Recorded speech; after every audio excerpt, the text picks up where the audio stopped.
What's up, Ever Players? The sun is finally coming out, and you know what that means. It's time to get off the couch and back on the field for the spring 2026 season. We have a massive lineup this spring, but the clock is ticking. Registration for all spring leagues ends February 18th.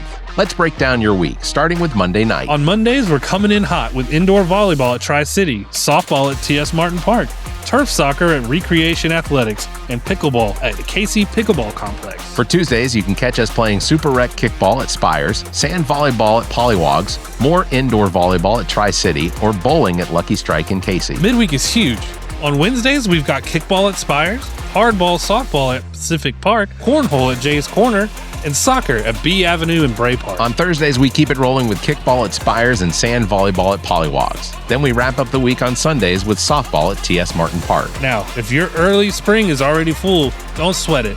Our late spring leagues are also open for registration right now. That's right. The deadline for these is March 16th. We've got co-ed flag football at B Avenue on Wednesdays and sand volleyball at Pollywogs on Sundays. We also have 5 special one-day events for those who want some extra play or can't commit to a full season. Mark your calendars for these dates. February 9th, turf soccer mix and match at Recreation Athletics. February 12th, Valentine's Day kickball mix and match at Spires. Then we have February 16th, basketball pickup at Drew's Wellness Center. February 17th, indoor volleyball mix and match at Tri-City. March 26th, legendary 11th Masters of Putt-Putt at Frankie's Fun Park. Whether you're playing for the trophy or just for the social hour at the bar afterward, there is a spot for you at Everplay. So head over to everplaysocial.com to get your team registered before those deadlines hit. We'll see you on the field.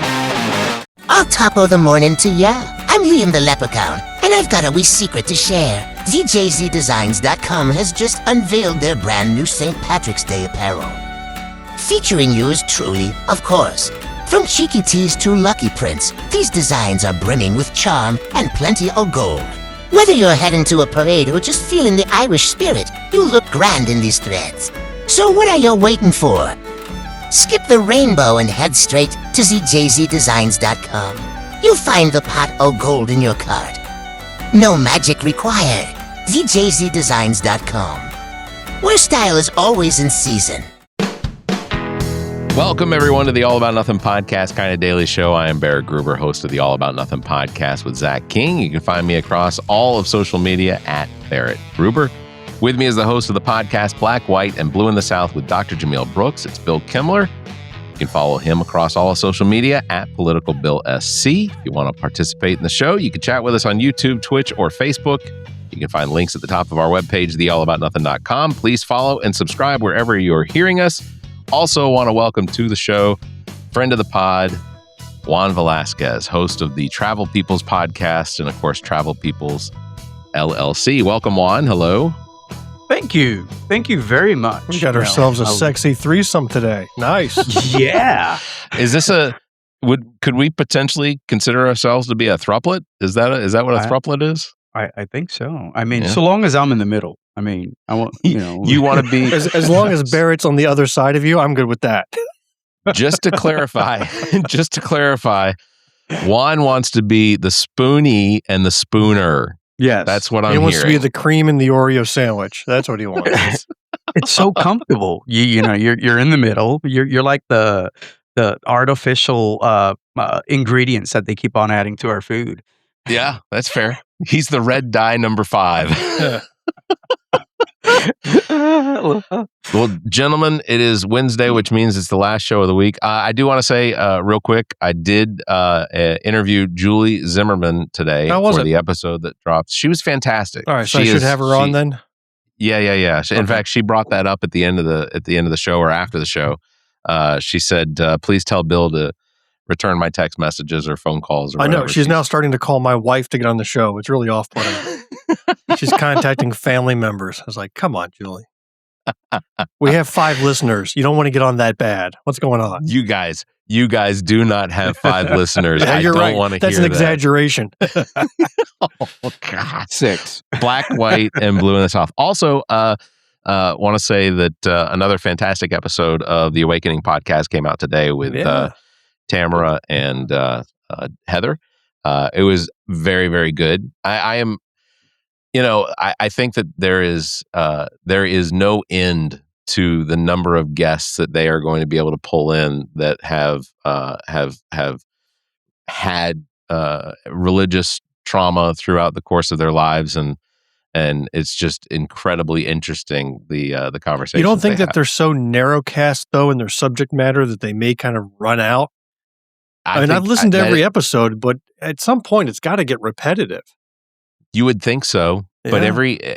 every story seems to be different in some way. Yeah. Ultimately, the encompassing of it all is very similar, but they're all scary to me.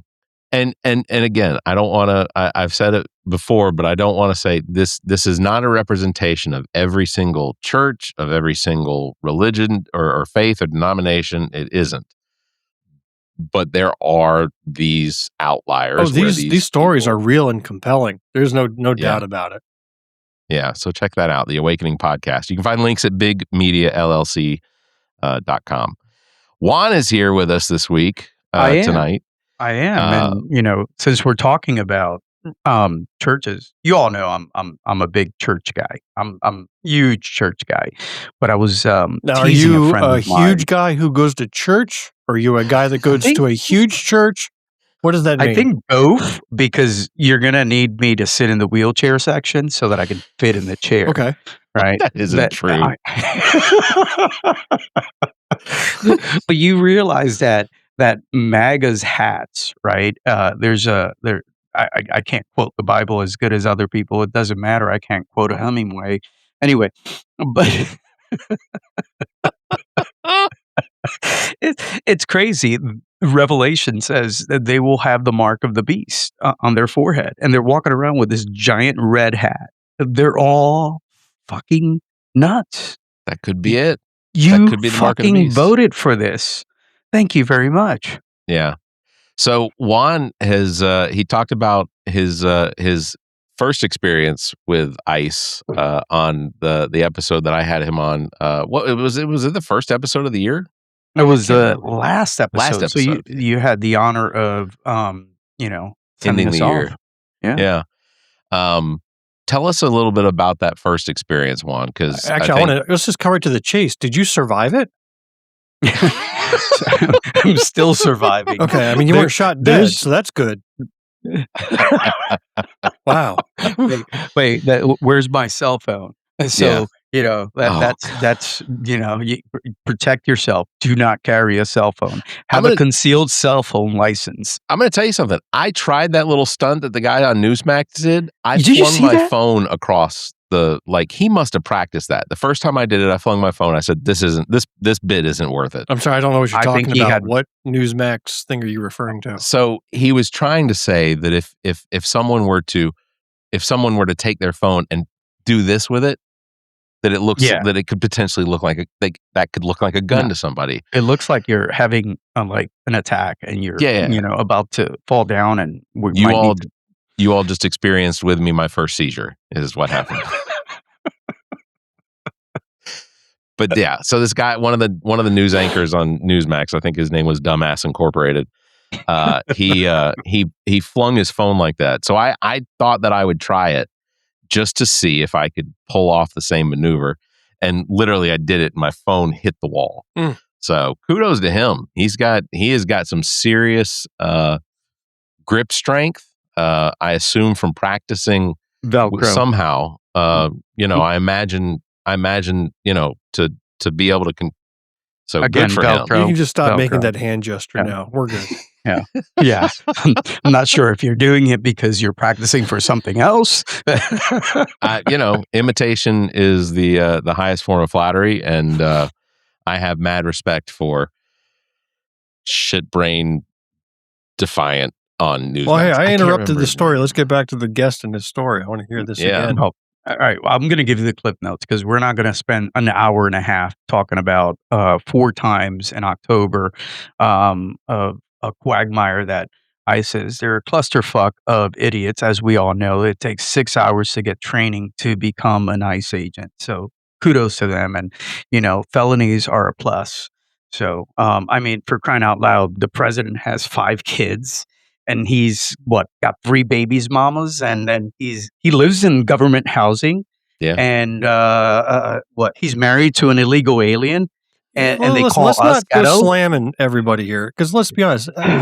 My wife doesn't have a documentary releasing in theaters this weekend. Does yours? Well, I mean, come on. maybe this is a game changer. I'm getting the Velcro for the phone, so we may have an opportunity here. Look, I'm dancing around this, but the truth of the matter is that yes, all kidding aside, I did survive those encounters, and it was terrible. If you haven't watched the episode, you should. It's a great collab. But I felt like So this was an this ice was encounter done. here in South Carolina?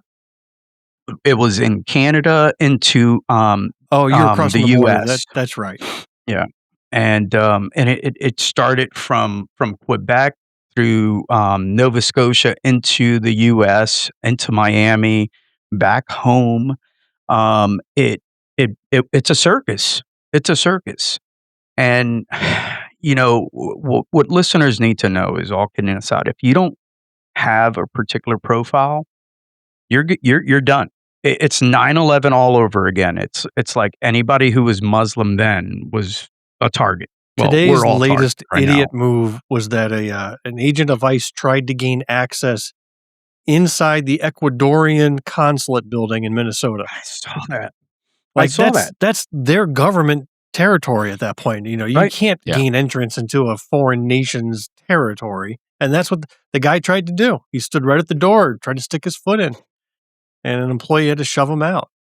Idiots. Well, and then we also heard this week that that ICE is going to have representation in Milan for the Winter Olympics Yes. in Italy. Like, I guess I don't understand. I don't understand the purpose in that. Well, here's the thing. You read about it, and you learn that Homeland Security normally does have a presence at international events as a Yes. department. Right. Here, they chose to send asshole ICE agents because they're now under the Department of Homeland Security umbrella. That's the idiot part. So I don't get what they're going to do. Are they going to chase people down in a foreign country and tackle them and arrest them? Italy's not happy about it. They're protesting Yeah. over there. Yeah, this is. I mean, the number of allies that we had across the world is dwindling.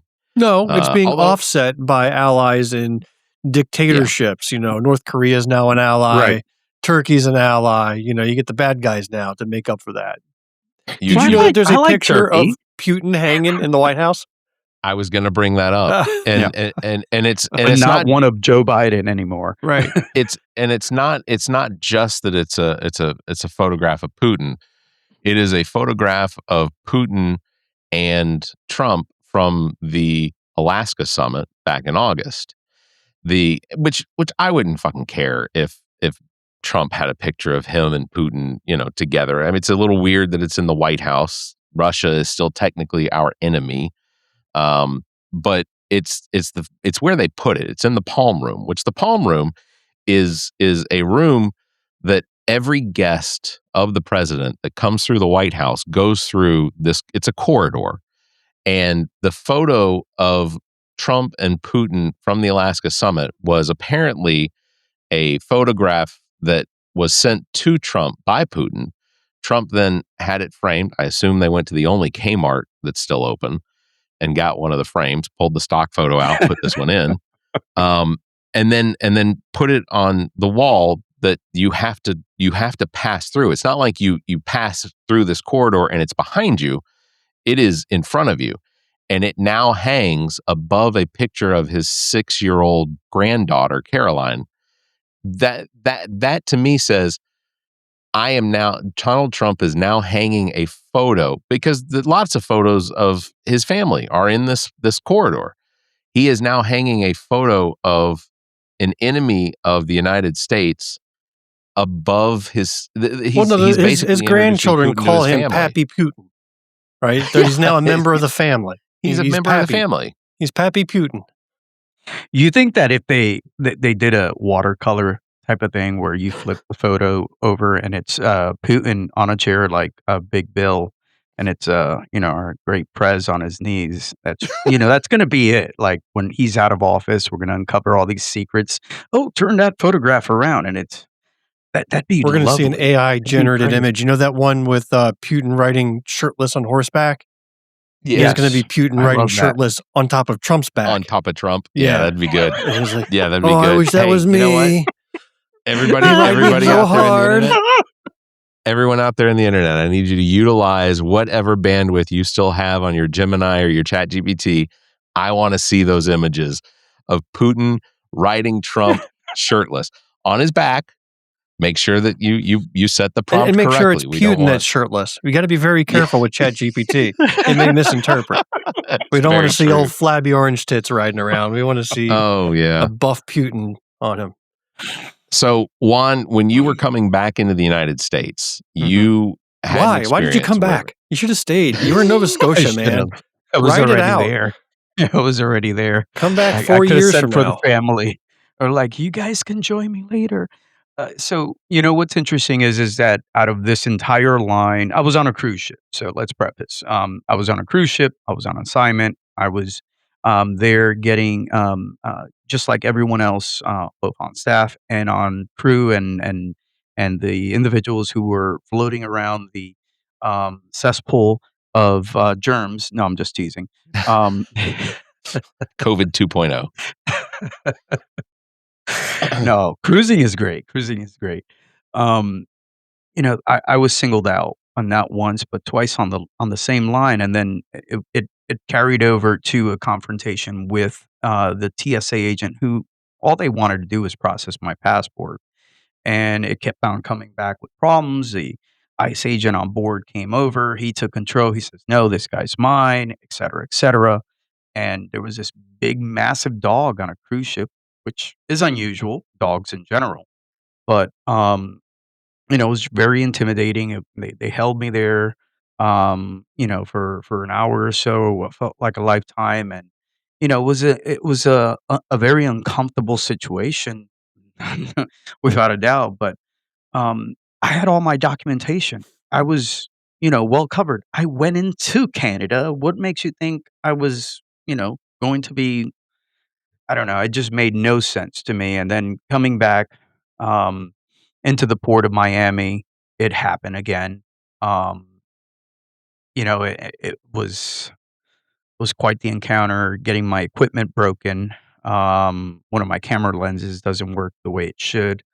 Dogs, again, all over my equipment, all over, um, my clothes, my luggage, trampling over my things.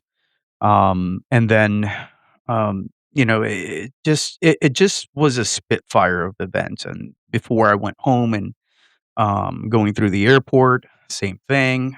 This time with my phone, they made up some excuse about my phone. Mind you, I have pre-check and everything else, and it again, I'm giving you the cliff notes. But even going into Canada, they were the friendly ones. It was like that was the friendly encounter. That was like, all right, well, I'm expecting this. They want to know that I'm not going to run away from America and stay there. Going there for work, etc. But just it's very uncomfortable. There's more to the story. Like I said, better watched on the podcast, better watched, read on the story that was published. But recently, I had some idiot, um, what appeared to be a ICE agent, following me at the magistrate building next door where I live in Fort Mill. Going about my own business, walking my dog, and bam, here's yet another encounter. I thought it was, maybe someone lost, did a So how did you U-turn. know it was an ICE agent? Was he wearing the full camo outfit? When I looked in the car, and then he just literally stopped and waited, stared at me like I'm like, "All right, this is happening." The only thing I'm thinking is the poor dog. I mean, I Like, do that all the literally. time too. I stop and stare at people and they're walking in the street. So how do you know it was ICE, or is that's an assumption you made? Is that because this gentleman stopped and stared, you pegged him as No, ICE?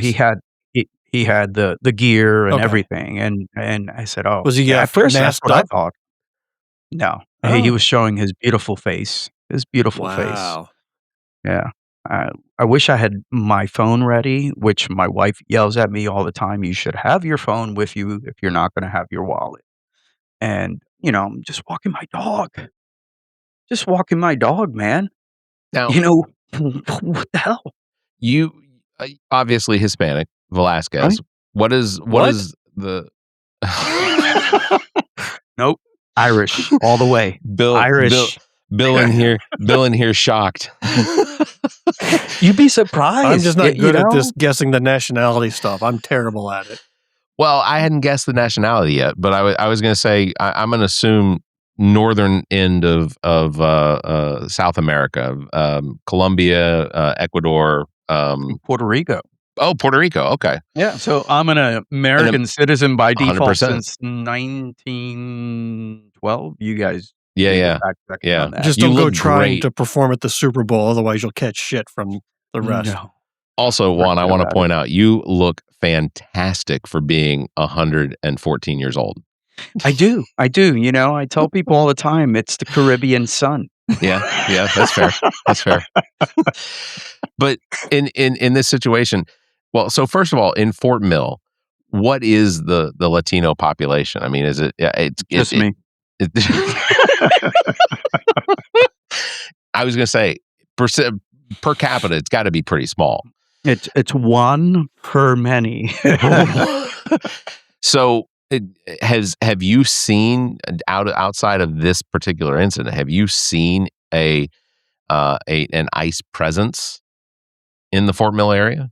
When they first arrived, yes. Yeah. My wife and I, we were aware and we watched them engorge onto Fort Mill, especially by the Carowinds region. And, Oh, wow. yeah, so they had activity here in South Carolina, but it was low key, and they did plenty of damage. But the media, obviously, that's no bueno for South Carolina, so they're not Oh, going to yeah. report on. You know, Rock Hill is paid for and provided by many, many, many interested parties for, you know, a particular right group. Anyway, Yeah. Ralph Norman has voted at least twice now in favor. now that's a of, guy that knows how to sling a gun. Ralph Norman has voted in favor of funding ICE every opportunity that has come up. So that cannot be overlooked.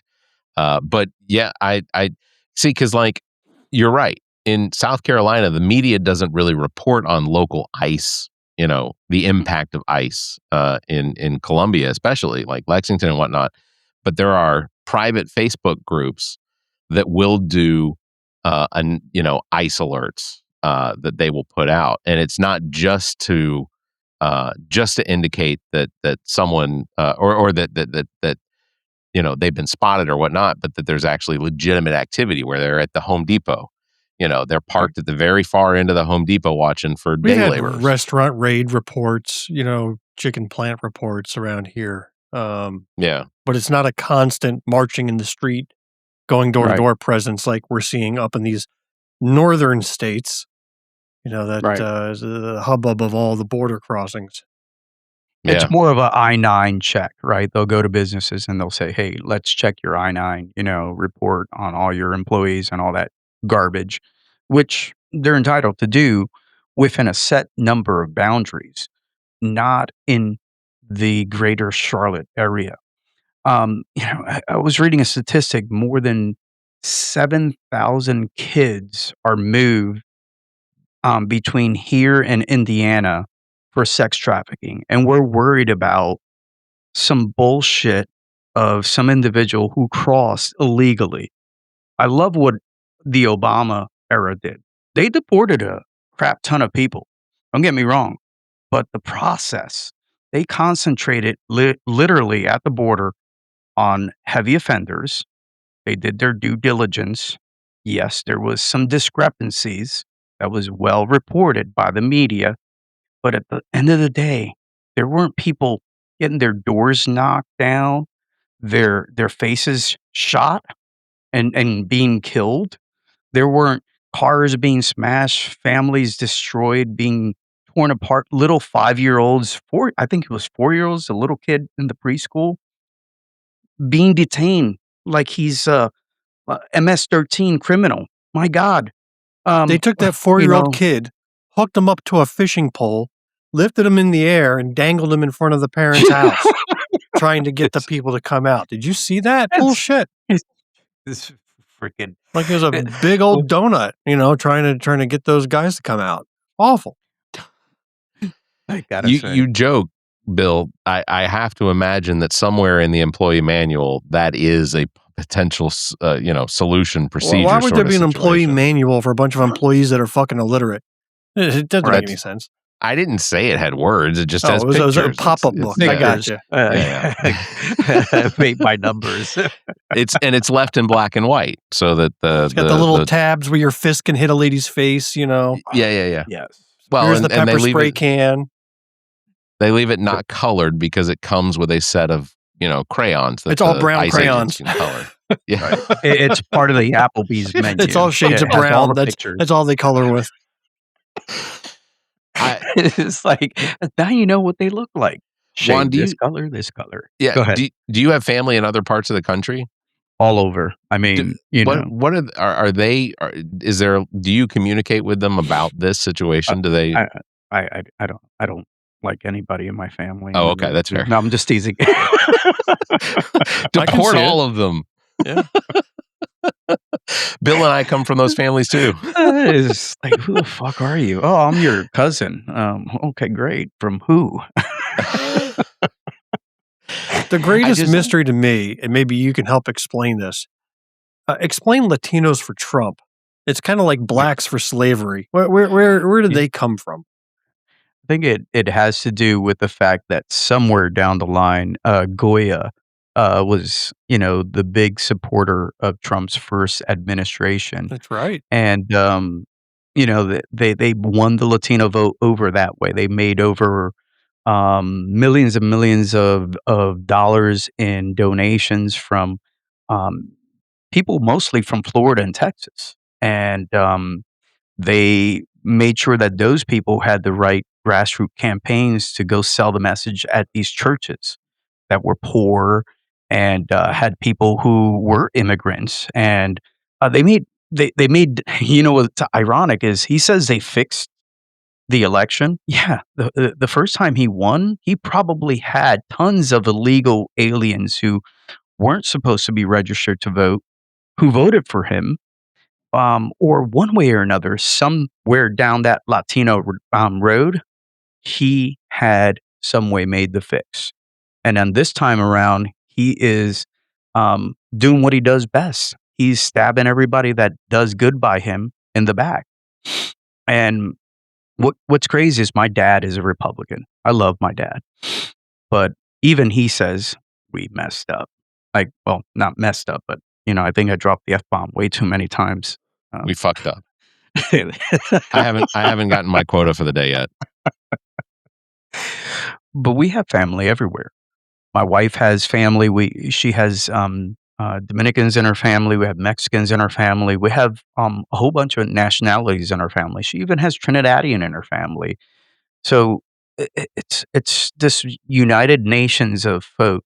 Yeah, I mean, my daughter's married to a young man from El Salvador. He's got an extended family, and he, they've made contingency plans in case he gets picked up, because that's just how it is. The now. Galapagos. Just tell him if he's going to get deported, go to the Galapagos. I'm just teasing. I was going to say, have we made an agreement with the prison system in the Galapagos Islands? I mean, it sounds lovely, but I'm constantly taken back by, and I'm not in that headspace of being a minority and having just the constant barrage. Well, you are in a minority. You are a liberal in Lexington. How much more minority fair. do you need to get?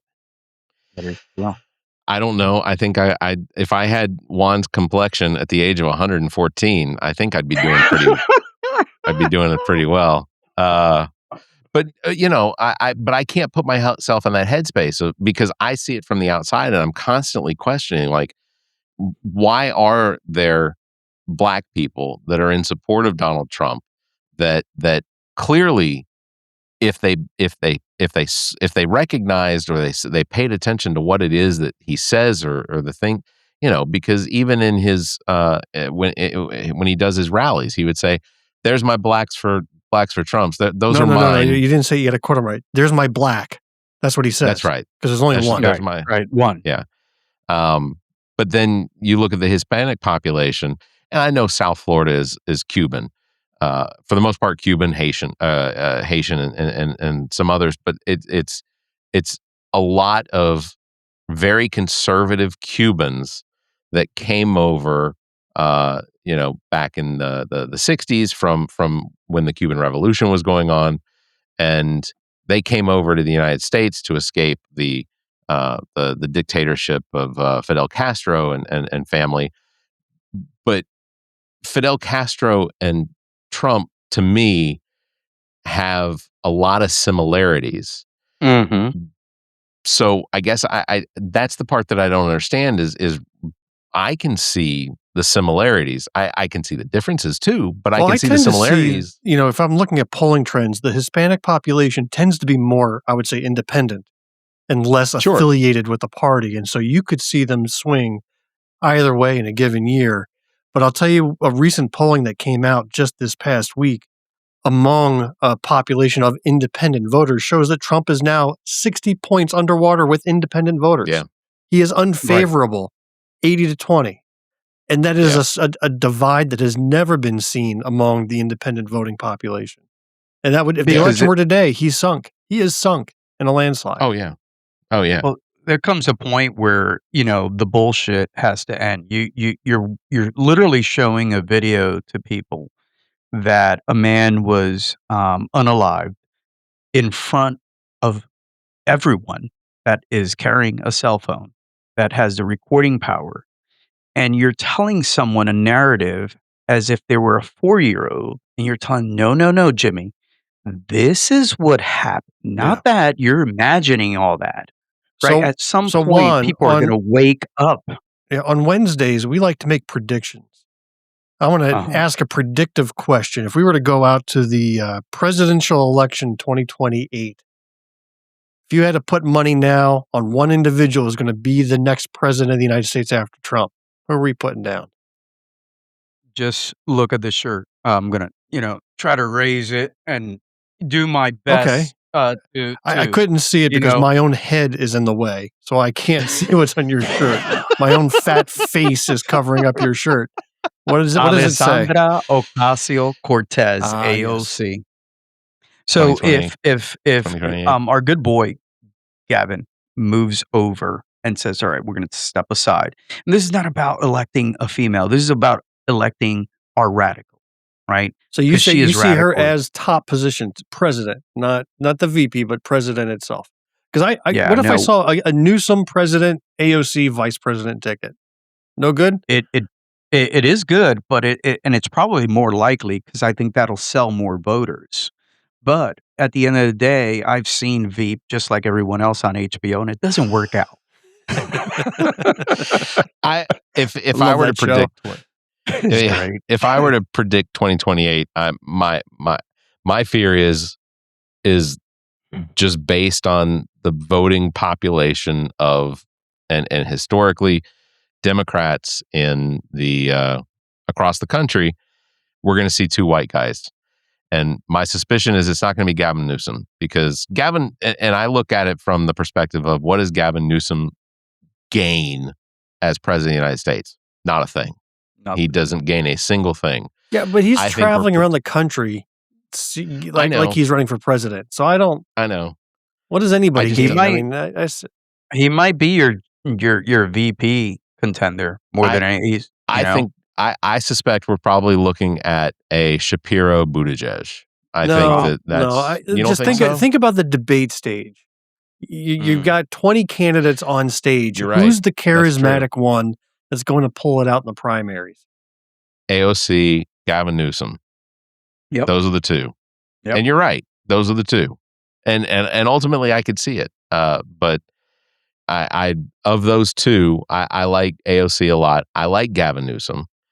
But I love him. I think he's great. He's he finally came out of his shell. It took one wildfire to burn all of LA for him to come out of his shell.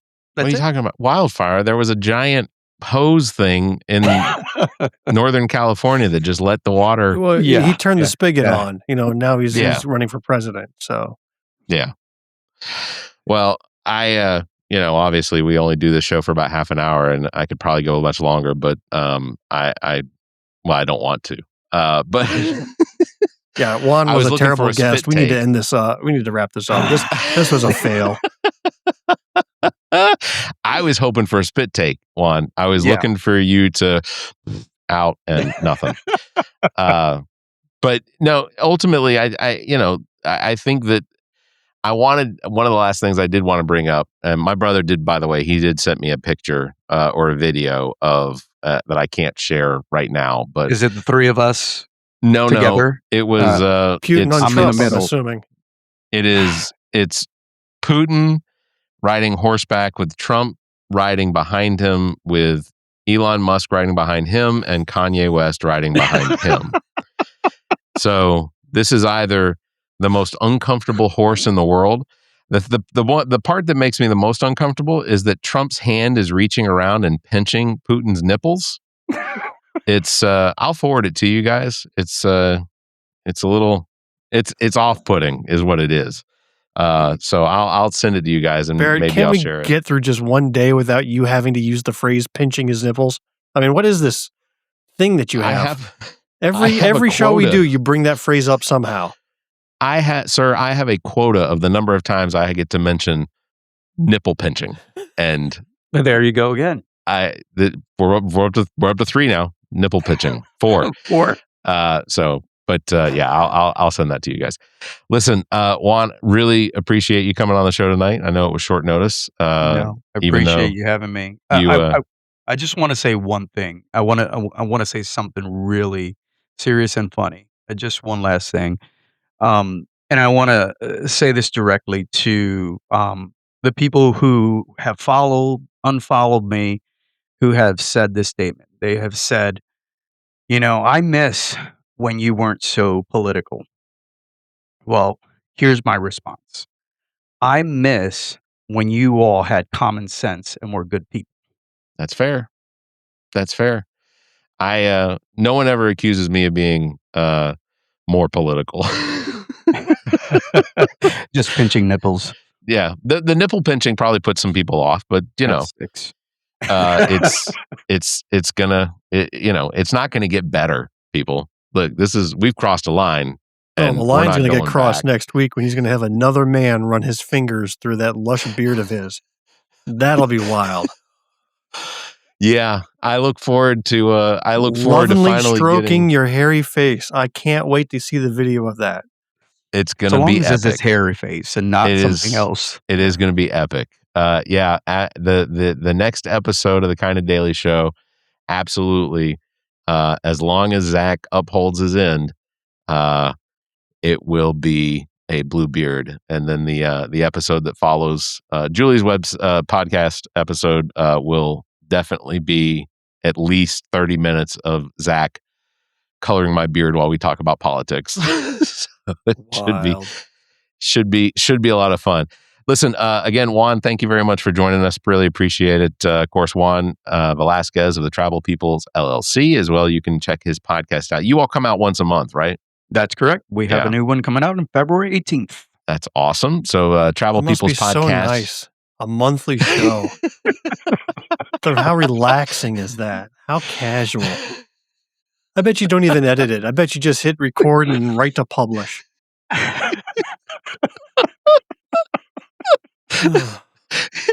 Juan, what the underlying tone to that is that I drag him through this twice a week, so at least 8 times a month.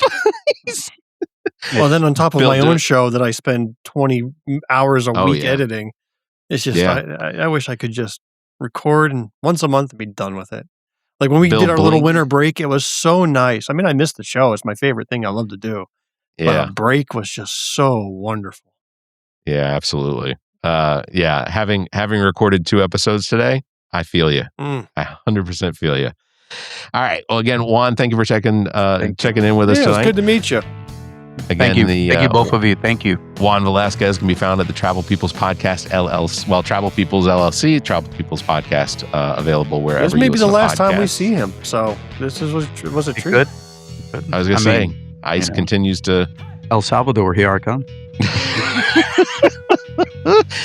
That is going to wrap it up for this episode. Big thanks to everybody for watching. Thanks for listening. Don't forget you can follow Bill at Political Bill SC and myself at Barrett Gruber. Thanks for liking and hit that bell. And if you can, give us a review and leave a comment. Until next time, you all stay safe, be kind, and keep your hands to yourself. And off of his nipples. I'm leaving it in. The preceding podcast is solely owned by the host or hosts and is distributed by Big Media LLC. Copyright 2026.